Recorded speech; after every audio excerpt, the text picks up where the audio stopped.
আমরা যখন জান্নাতে যাব, আমাদেরকে জান্নাতের যখন কোনো ফল দেয়া হবে, লেটস সে অ্যাপেল দেয়া হলো খাওয়ার জন্য, এই অ্যাপেল দেখেই মানুষ বলবে এই তো আপেল তো দুনিয়াতেও খাইছি এটা। তার মানে দুনিয়াতে যে খাইছে এই সেন্স কিন্তু আমরা ভুলে যাইনি। অনেকে জিজ্ঞেস করে যে আখিরাতের এই সেন্সেশনটা কেমন হবে, আখিরাতে কি দুনিয়ার সবকিছু আমার মনে থাকবে, দুনিয়ার যা যা ঘটছে সবই কি আমার সেন্সে থাকবে, ব্রেনে থাকবে, নাকি অন্যরকম জগৎ? এই আয়াত প্রমাণ করে দুনিয়াতে আপনি কি করেছেন সবকিছু আপনার মনে থাকবে। ফলে অ্যাপেল যখন দেয়া হবে দেখেই বলবে উতু বিহি মুতাশাবিহা, এরকম আপেল তো আমাকে দুনিয়াতে দেয়া হয়েছে, আর এটা তো আপেল, তো এখানে না কি ডিফারেন্ট কিছু দেওয়া হবে, তো আপেল দিতেছে কেন এখানে?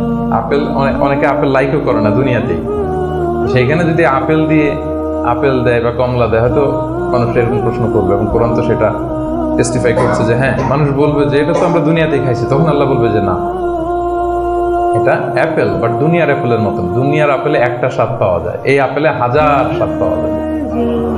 মানে এটার ফিচারটাই আলাদা। এটা খেয়ে দেখো না, তো টেস্টি করো নাই, একটা বাইট দিয়ে দেখো যে কিরকম। তো এই আয়াতটা আমি আনলাম এজন্য যে মানুষের সব খেয়াল থাকবে, দুনিয়াতে কি হয়েছিল, কি খাইছিল, কি করছিল, তার সব হিস্ট্রি তার মনে থাকবে।